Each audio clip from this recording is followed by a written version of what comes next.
everyone, welcome to my YouTube channel. So, in the previous part, we saw till the customs of Vedic period. Now, in this part, we will start with the state organization in the Vedic period. अगर आपने पहले का part नहीं देखा तो आप पहले जाके वो पार्ट देख लीजिए, उसके बाद ही आपको ये पार्ट समझ में आएगा. So, let's start the state organization. There seemed to be tribal type state organization during the Vedic age. Vedic age में tribal type state organization हमें देखने में आता है.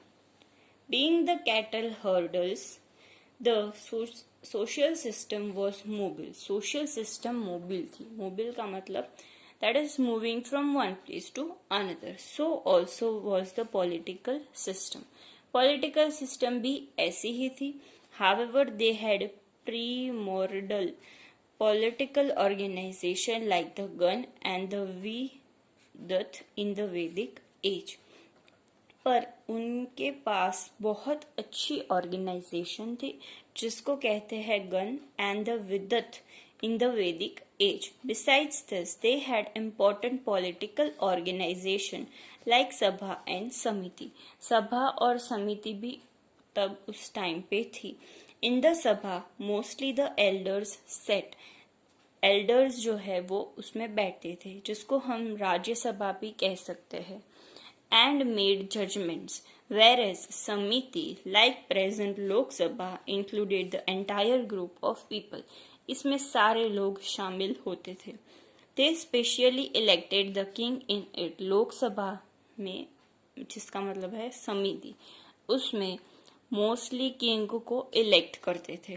In the Sabha and Samiti, discussion were held on the planning of war, distribution of things acquired in war, justice and matters related to the religion. जो सभा और समिति है उसमें हम प्लानिंग ऑफ वॉर को डिस्कस करते थे, distribution of things during the war, justice, matters related to religion, ये सारी चीजें हम डिस्कस करते थे. Women too joined in this political organisation and played an important role in political system. Womens भी इंक्लूडेड थी. The office of the king was not hereditary.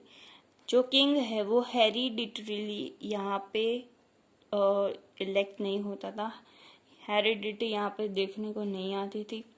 Elections were held in समिति. समिति में इलेक्शंस हेल्ड होते थे. King was called राजन्य.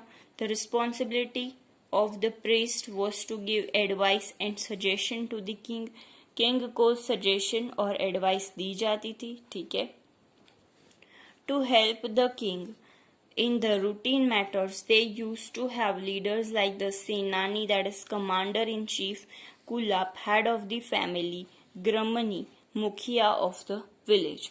3 लोग king की help करते थे. that is Senani, commander-in-chief, Kulap, that is head of the family, and Gramani, that is the मुखिया of village. The information is available in the Rig Veda about it. ये सारी चीज़ों की information Rigveda से मिलती है. Social status of the chariot maker was high because war was their important political work and the chariot was indispensable. Chariot जो है, ठीक है, उसको बनाने वाले का स्टेटस हाई होता था. क्यों? क्योंकि वॉर जो है वो इम्पोर्टेंट पॉलिटिकल वर्क है. और दूसरी चीज क्या है कि जो चैरियट है वो इम्पोर्टेंट है, वो इनडिस्पेंसिबल है. People donated gift as tax. वो लोग गिफ्ट देते थे एज टैक्स. ठीक है. अभी प्रेजेंट टाइम में हम लोग पैसे देते हैं. Which mentioned as Bali in the Rigveda, जिसको हम बाली कहते हैं ऋग्वेद में. It was voluntary contribution. ये वॉल्यूंटरी कॉन्ट्रीब्यूशन था, मतलब कि हम अपनी खुद की इच्छा से ही वॉल्यूंटरीली इस कॉन्ट्रीब्यूशन को करते थे. थस इन द इनिशियल वैदिक period political system was simple in which women had an important place and participation of people was connected with the state system. अच्छी सिस्टम थी. ठीक है. उसमें वुमेन्स को इम्पोर्टेंस दी जाती थी, सभा और समिति थी, ठीक है। सभा जो है वो लाइक राज्यसभा है, और जो समिति है वो इट्स लाइक द लोकसभा। फिर किंग का भी इलेक्शन होता था, हेरिडिटी कुछ थी नहीं, वॉल्यूंटरी कंट्रीब्यूशन करते थे, टैक्स पे करते थे, 3 लोगों की हेल्प लेते थे, दैट इज सेनानी, कुलप एंड द ग्रामनी, ठीक है। अच्छी थी state organisation. The religious and the spiritual rituals of the Vedic age. The Rig Veda discusses the religious life of the Vedic age. Religious life कैसी थी Vedic age की, उसको discuss किया है।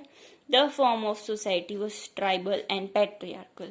ये तो हमने आगे भी पढ़ा कि ट्राइबल सोसाइटी थी और पैट्रियार्कल सोसाइटी थी।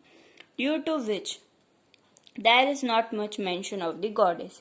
इसलिए goddess का इतना mention नहीं है। Instead of it, there are natural gods and gods related to nature. Gods related to nature जो है उसको यहाँ पे describe किया है। Many prayers are seen in the Rig Veda. That is Indra, Varun, Mitra, Agni, Vidyut, Nastya, Pushan, Yam and Soma are included among gods. Gods में ये सारे हैं, इंद्र, वरुण, मित्र, अग्नि, विद्युत, नसत्य, पुषण, यम and Soma. There is also mention of goddess such as Usha and Aditi. Aditi जो है वो mother of Vishnu है, विष्णु भगवान की मदर है। Indra was the main god, Indra भगवान जो है वो मेन गॉड थे। He was worshipped as the god of rain and war. उनको जो बारिश है उसके और वॉर है उसके, दोनों के भगवान माने जाते थे। The name of Indra is mentioned most in the Rigveda. Rigveda में सबसे ज्यादा उनका ही मेंशन है। Pavan is a god associated with Indra. Indra के साथ एसोसिएटेड गॉड का नाम है Pavan. Rain and wind were important aspects. ये दोनों इम्पोर्टेंट एस्पेक्ट्स है उनकी लाइफ के। Agni is the another important god. Agni एक अनदर इम्पोर्टेंट गॉड है। They believe that Agni was the link between God and man. वो लोग ऐसा मानते थे कि भगवान और जो इंसान है उनके बीच का जो लिंक है वो अग्निदेव है। इंद्रदेव बहुत इम्पोर्टेंट गॉड थे। वो रेन और वॉर के गॉड थे। उनका मोस्टली मेंशन किया गया है ऋग्वेद में। पवन देव को इसके साथ लिंक किया गया है। रेन और वाटर इम्पोर्टेंट एस्पेक्ट है। अग्निदेव भी इम्पोर्टेंट गॉड थे और अग्निदेव को लिंक कहा गया है गॉड और मैन का। Now let's move on to the next page. Therefore his cultural attribute is यज्ञ। इसलिए जो कल्चरल एट्रीब्यूट है वो यज्ञ है। They believe that Indra is the propitiated by the यज्ञ and sends rain. वो इंद्रदेव जो है वो संतुष्ट होते हैं, उससे प्लीज होते हैं और वो बारिश भेजते हैं। Agni is the medium to reach Indra. तो अभी जो इंद्रदेव है वो संतुष्ट हुए अग्नि की वजह से। हमने यज्ञ किए तो यज्ञ में ऑब्वियसली हम आग लगाते हैं, ठीक है, हम अग्नि को लगाते हैं। तो अग्नि क्या हुआ, मीडियम हुआ इंद्र को रीच करने का।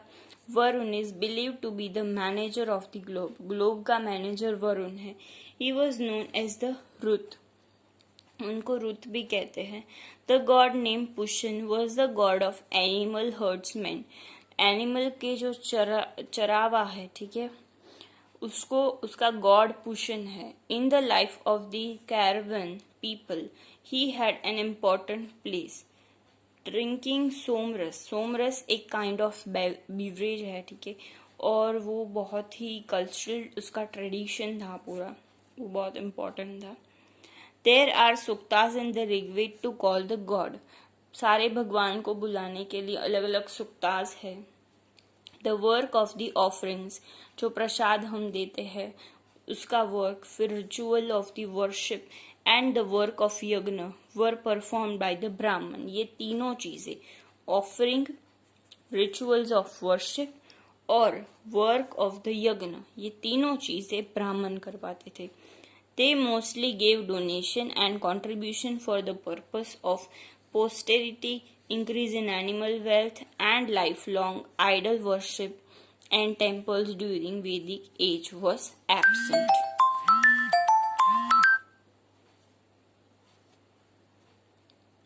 Let's keep till this, okay? In the next part, we will continue with the economics of the Vedic period. इसमें नेक्स्ट पार्ट में हम पूरा जो इकोनॉमिक कंडीशन थी उसके बारे में डिस्कस करेंगे. If you like this video, please like, share and subscribe to my channel for more such videos. Okay, and take care.